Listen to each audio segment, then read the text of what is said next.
बोलिए सदगुरुदेव की जय। पलटू साहब की वाणी है। पलटू साहब का जन्म स्थान अवध्या नगरी ही है। अवध क्षेत्र नगजलालपुर ये फैजाबाद में ही पड़ता है, जो आज अयोध्या हो गया है। गाजीपुर जिला के भुड़कुड़ा गांव में बुल्ला साहब नाम के एक संत रहते थे। उनके मुख्य शिष्य गुलाल साहब थे और गुलाल साहब के मुख्य शिष्य भीखा साहब थे। भीखा साहब के मुख्य शिष्य गोविंद साहब थे। गोविंद साहब के मुख्य शिष्य पलटू साहब हुए। गोविंद साहब का आश्रम फैजाबाद जिला के आहरौला गांव में था। यही फैजाबाद जिला में आहरौला है कहीं, वहीं पलटू साहब का जन्म कर्म वहीं शुरू हुआ है, साधना क्षेत्र में, जिसे पीछे गोविंद साहब ही कहा जाने लगा। सदगुरु का महत्व पलटू साहब बता रहे हैं। पूरा सदगुरु मिले जो पूजे मन की आस, पूजे मन की आस पिया को दे मिलाई, छूटा सब जंजाल बहुत सुख हमने पाई। क्या कह रहे हैं साहब? पूरा सदगुरु मिला जो पूजे मन की आस। यदि मुमुक्षु शिष्य को पूर्ण सदगुरु मिल जाए तो उसकी परम शांति पाने की आशा पूरी हो जाए। पूरा सदगुरु जो मिले पूजे मन की आस। अगर शिष्य को पूर्ण सदगुरु मिल जाए, जैसे हम लोगों को सदगुरु पूर्ण सदगुरु मिल गए, तो ऐसे ही अगर मुमुक्षु को, साधक को पूर्ण सदगुरु मिल जाए तो उसकी जो परम शांति पाने की आशा है वो पूरी हो जाती है। पूजे मन की आस पिया को दे मिलाई। जैसे सदगुरु जो होते हैं वो आत्मा रूपी पति से जो हमारी मनोवृत्ति है उसको मिला देते हैं। यही यहाँ पिया से दे मिलाई। मनोवृत्ति रूपी दुल्हन आत्मा रूपी पति के बिना दुख में तड़पती है। जो हमारी मनोवृत्ति है वो बिना आत्म शांति पाए, आत्मा रूपी पति को पाए, वो तड़प रही है। किसमें तड़प रही है? अशांति में, दुख में तड़प रही है। और उसे सदगुरु उपदेश देकर आत्मापति से मिला देते हैं। इसलिए मनोवृत्ति की आशा पूरी हो जाती है। मनोवृत्ति रूपी दुल्हन की आशा, जो पति से मिलने की आशा है दुल्हन को, वो उसका रूपक दे रहे हैं साहब कि हमारी जो मनोवृत्ति रूपी दुल्हन है वो अपनी आत्मा रूपी पति को पाए बिना दुखित है, पीड़ित है, तड़प रही है उससे मिलने के लिए। और उससे मनोवृत्ति की जो आशा है वो पूरी हो जाती है। कैसे पूरी हो जाती है? सदगुरु उसको बोध देकर, ज्ञान देकर, अपने उपदेश देकर के उसे उसका मिलने का रास्ता बता देते हैं। उसमें उसके चित्त को एकाग्र करवा देते हैं, फिर उसको शांति मिल जाती है। छूटा सब जंजाल बहुत सुख हमने पाई। आत्मा पति में लीन होकर मनोवृत्ति कहती है कि अब सब जंजाल छूट गया और मुझे आत्म शांति का आत्यंतिक सुख मिल गया। जो मेरा जंजाल था भूत प्रेत का, देवी देवता, ब्रह्म चुड़ैल या और भी संसारिक अनेक संसार से सुख पाने की जो मेरे मन में आशा थी, जो मेरे मन में एक उचाट बना हुआ था, जंजाल था, वो सब छूट गया और मुझे आत्मा का आत्यंतिक सुख मिल गया। देखा पिए का रूप फिरा अहिबात हमारा। देखा पिए का रूप फिरा अहिबात हमारा। जब मैंने अपने, जैसे दुल्हन कहती है, अपने पिता का, पति का मुख देख लिया तो फिर हमारा अहिबात फिरा, यानी कि लौट आया। तो वैसे मनोवृत्ति कह रही है, जब मैंने आत्मा रूपी पति को पहचान लिया तो मेरा सुहाग लौट आया। मैं अनादिकाल से पति विहीन राण थी अनादिकाल से जीव बिछड़ा ही है अपने आत्मा रूपी पति से। मनोवृत्ति अनादिकाल से भटकी हुई है और आज वो मिल गई, यानी मैं राण हो गई थी, बहुत दिन से पति के बिना राण हो गई थी। अब मेरा सुहाग जो है वो फिर से लौट आया है, इसीलिए मैं दुखी थी। अब राण जो रहेगी, पति नहीं रहेगा, तो स्वाभाविक है, देखो स्त्रियां रोती रहती हैं। ऐसे ही जीव जो है, हमारी जो मनोवृत्ति है, वो भी दुखों में रो रही है, तड़प रही है, परेशान है। क्यों? क्योंकि उसको अपनी आत्मा का ज्ञान नहीं है, आत्मा का बोध नहीं है, उसमें उसकी स्थिति नहीं है। बहुत दिनन की राण मांग भर सिंदूर धारा। क्या कह रही है? अब मैंने आत्मा पति का बोध पाकर मानो मांग भर सिंदूर लगाया। अब पति का बहुत दिनों की राण थी, अब मैंने मांग भर सिंदूर लगा लिया। अब मैंने आत्मा पति का बोध पाकर मानो मांग भर सिंदूर लगाया। सासु ननद को मार अदल में दिया चलाई। कह रही है मनोवृत्ति कि मैंने संशय रूपी सासू और मोह रूपी ननद को मारकर हृदय घर में अपना आत्मज्ञान का न्याय चलाया। मैंने क्या किया? किसको मारा? क्या किसको मारी है? मैंने संशय रूपी सासू और मोह रूपी ननद को मारकर हृदय में अपना आत्मज्ञान का न्याय चलाया।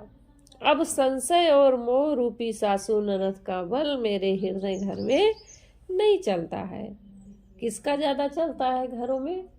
ननद का चलता है और सास का चलता है। तो पलटू साहब उन्हीं का उदाहरण दे रहे हैं, जो ज्यादा मतलब परेशान करती है बहुओं को। जिनका चलता था उनको क्या की? सास ननद को मार अदल में दिया चलाई, उनके चले न जोर पिया को मैं ही सुहाई।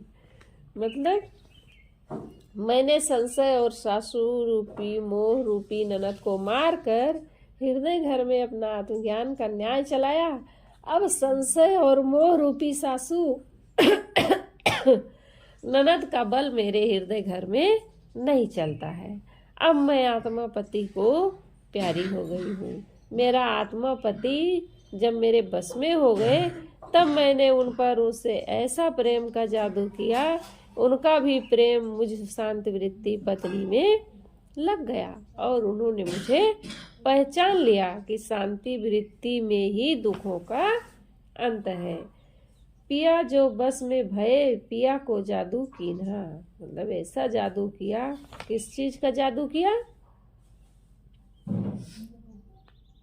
कल्याणी साहब, कौन सा जादू चलाया पति के ऊपर कि वो बस में हो गए? आत्मज्ञान, प्रेम का। ऐसा प्रेम का जादू किया कि उनका भी प्रेम मुझ शांति वृत्ति में लग गया। पिया जो बस में भये पिया को जादू कीन्हा। उनको प्रेम का जादू ऐसा किया, वो मेरे प्रति यानी शांति वृत्ति में उनका भी प्रेम हो गया। ऐसी लागी ने पिया तब मोह को चिन्हा। जब उनका प्रेम हो गया चित्त वृत्ति में, शांति वृत्ति में, तब उनका प्रेम मुझसे लग गया। क्यों? क्योंकि उन्होंने पहचान लिया कि शांति वृत्ति में ही दुखों का अंत होगा। प्रसाद पिया को पाए के मिले गुरु पलटू दास। पूरा सदगुरु मिले जो पूजे मन की आस। प्रसाद पिया को पाए के। साहब कहते हैं कि जब सदगुरु मिले तब उनके उपदेश प्रसाद से मनोवृत्ति दुल्हन आत्मा पति से एकमेक होकर कृतार्थ हो गई। ये सिद्ध हुआ कि जब पूर्ण सदगुरु मिलते हैं तब मन की आशा पूरी होती है। वो है शाश्वत शांति को उपलब्ध होना।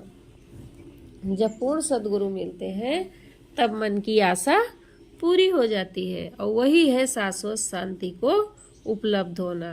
चेतन आत्मा पति है, मनोवृत्ति पत्नी है, दोनों का वियोग दुख का कारण है।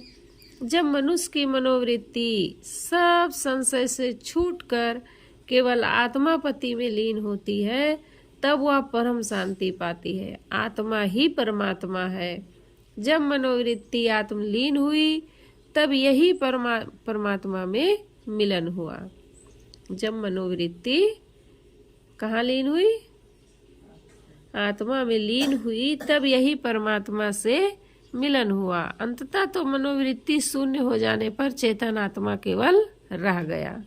पति पत्नी का भाव परोक्ष ईश्वर और जीव हो सकता है, जो कल्पित अवधारणा होने से भावनात्मक है, तथ्यात्मक नहीं है। सदगुरु यहाँ पर पलटू साहेब पति और पत्नी का यहाँ पर भाव दे रहे हैं कि कैसे हमारी मनोवृत्ति भटकी हुई है, अपनी आत्म शांति से दूर पड़ी हुई, अनादि काल से उराण हो गई है और दुखों में तड़फ रही है। अब वो सदगुरु द्वारा बोध पा करके अपनी आत्मा में लीन हो गई। सदगुरु सिकली गर मिले, तब छूटे पुराना दाग। छूटे पुराना दाग, गड़ा मन मूर्छा माही। सदगुरु पूरे बिना दाग यह छूटे नहीं। सिकलीगर किसको कहते हैं? जो सान पर लोहा को औजार को चढ़ाकर तेज करने वाला होता है। साहब कह रहे हैं सतगुरु सिकलीगर मिले, तब छूटे पुराना दाग। मन को मांझ कर साफ कर देने वाले जब सतगुरु रूपी सिकलीगर मिलेंगे, तब ये मूर्छा हमारा विषय वासना का अनादिकाल का छूट सकता है। इतना जबरदस्त दाग लगा है कि इसको मांझने के लिए विषय वासनाओं के दाग को बहुत जबरदस्त सिकलीगर ऐसा हो, सदगुरु हो, ऐसे वैसे लोग इसको नहीं धो सकते हैं। इसके लिए हमें पूर्ण सदगुरु चाहिए, वही हमारे मन के मोर्चे को धो सकते हैं। तो इस विषय वासना के अनादि काल के दाग तभी छूटेंगे जब हमें सदगुरु मिलेंगे। बहुत पुराना दाग लगा है, अनादि काल का लगा है, इसको बहुत मेहनत करके छुड़ाना पड़ेगा, ऐसे छूटने वाला नहीं है। छूटे पुराना दाग, गड़ा मन मूर्छा माही। मन में अनादि अभ्यस्त विषय वासना का मूर्छा जमा हुआ है। बोध और रहनी संपन्न पूर्ण सदगुरु के बिना यह दाग नहीं छूट सकता है। पूरे सदगुरु बिना दाग यह छूटे नहीं। झावा लेवे जोग, तेग को मले बनाई। जौहर दे निकार, सूरत को रंद चलाई। शब्द मस्कला करे, ज्ञान का कुरंड लगावे।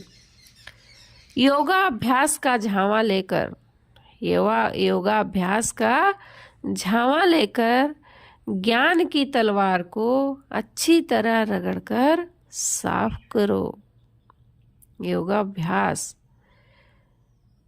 आत्मज्ञान संबलित मनोवृत्ति का रंधा चलाकर, रंधा चलाते हैं ना, घर के लकड़ी को चिकनी कर देते हैं एकदम साफ, ऐसे आत्मज्ञान संबलित मनोवृत्ति का रंधा चलाकर ज्ञान की तलवार की चमक उद्घाटित कर दें।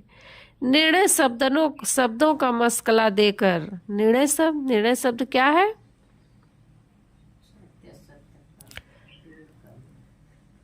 सार और असार का जहां पर निर्णय हो, सत्य क्या है और असत्य क्या है, ऐसे निर्णय शब्दों का मस्कला देकर स्वरूप ज्ञान के पत्थर से मन के मैल को रगड़कर साफ कर दें। जोग जुगत से मलय दाग, तब मन का जावे। पलटू सैफ को साफ कर बाढ़ धरे बैराग। सतगुर शिकली गर मिले, तब छुटे पुराना दाग। ध्यानाभ्यास विधि से मन को निरंतर मांझे, तब मन की विषयासक्ति का मल दूर होता है। कैसे होता है विषयासक्ति का मल दूर? ध्यानाभ्यास से। जब हम ध्यान में बैठते हैं और वहाँ पर जब विकार उठते हैं, तब उसको साधक मन से हटाता जाता है, देखते जाता है, और धीरे धीरे फिर वो मिट जाते हैं, विकारों का आना ही फिर बंद हो जाता है। तो ऐसे ही ध्यानाभ्यास विधि से मन को निरंतर मांझें, तब मन की विषयासक्ति का मल दूर होता है। पलटू साहब कहते हैं आत्मज्ञान की तलवार साफ करके उस पर बैराग की धार करें। इस प्रकार जब सदगुरु रूपी सिकलीगर मिलते हैं तब शिष्य के मन का पुराना दाग दूर हो जाता है। जब तक सदगुरु रूपी सिकलीगर नहीं मिलेंगे तब तक शिष्य के मन का ये जो विषयासक्ति का पुराना दाग लगा हुआ है अनादिकालीन, ये तभी छूटेगा जब इसे सदगुरु मिल जाएंगे, जिनको अप्रोक्ष स्वरूप ज्ञान है और पवित्र रहनी में जो स्थित है वे पूर्ण सदगुरु है। वे जब मिलते हैं और संसार से उपराम शिष्य जब ऐसे सदगुरु की शरण में पूर्ण समर्पित होकर उनके उपदेश के अनुसार अभ्यास करता है, तब धीरे धीरे वह मन के विकारों से मुक्त होकर अपने आप में पूर्ण शांति को पाता है। कब पाता है पूर्ण शांति को साधक? बस एक चीज रट ले, ध्यानाभ्यास से। जब उसे पूर्ण सद्गुरु मिल जाते हैं, उनकी शरण में रहता है, पूर्ण रूप से समर्पित होता है, धीरे धीरे साधना करते करते संसार से उसको उपरामता हो जाती है। जब वो संसार से उपराम हो जाता है तब वो अभ्यास करते करते धीरे धीरे अपने मन के विकारों से मुक्त होता है। ऐसे केवल ध्यान अभ्यास बस बैठ गए तो नहीं होने वाला है। इसके लिए सद्गुरु चाहिए, उनकी शरण चाहिए, समर्पण चाहिए, हमें श्रद्धा भी चाहिए, उसकी पूरा हमें मैटर बनाना पड़ेगा, उसके अनुसार हमें एक वो बनाना पड़ता है, तब फिर हमारे मन के विकार छूटते हैं। केवल हम ध्यान ही करते रहें या केवल सेवा ही सेवा बस करते रहें तब भी नहीं होगा। उसके लिए पूरी हमें प्रक्रिया के अनुसार जीवन जीना पड़ता है, तब फिर हमारे मन के विकार छूटते हैं। सर्वंगी को एक है राखे सबकी लाज, राखे सबकी लाज काज वो सबके आवे, अंधा पंगुल लूल सबन को डगर बतावे, अंधा पंगुल लूल सबन को राह बतावे। सर्वंगी से मतलब है पूर्ण निष्काम, उदार तथा ममतालु, समतालु। संसार में ऐसे बिरले पूर्ण समतज्ञ और निष्काम संत होते हैं जो सबकी मर्यादा रखते हैं, वे सबका कल्याण करते हैं। अंधे पंगुले लूले, अंधे पंगुले लूले यानी कि उत्तम मध्यम कनिष्ठ सबको सन्मार्ग का उपदेश करते हैं। सबकी राखे लाज काज वो सबके आवे। सर्वंगी जो समतालु संत गुरुजन होते हैं वे सब की मर्यादा करते हैं, सबकी लाज रखते हैं।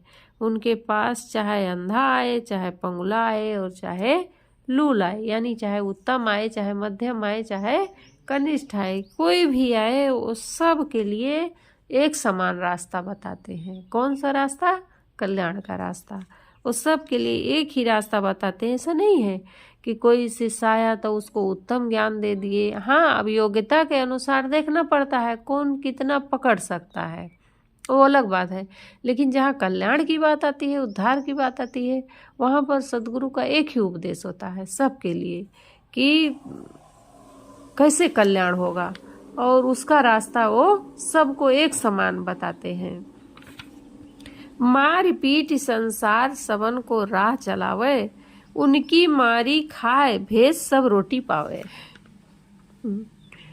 मार पीट कर स्नेह में ताड़ना देकर कल्याण का वो रास्ता दिखाते हैं। जो उनके प्रेमी होते हैं, जो संत गुरु से प्रेम रखते हैं, वो मार पीट यानी जैसे हम लोग उदाहरण देते हैं घड़ा का, गुरु कुम्हार शिष्य कुंभ है, गढ़ गढ़ काढ़े खोट, भीतर हाथ सहार दे और बाहर वाहे चोट। सदगुरु जो होता है कैसे होता है? कुम्हार की तरह होता है। जैसे कुम्हार पीट पीट करके घड़ा बना देता है और अंदर से स्नेह का हाथ लगाए रखता है। जैसे कुम्हार अंदर से हाथ लगाए रखता है और बाहर से एक हाथ से पीटता है, ऐसे सदगुरु होते हैं, स्नेह का हाथ भीतर से लगाए रखते हैं लेकिन ऊपर से वो कड़क भी होते हैं।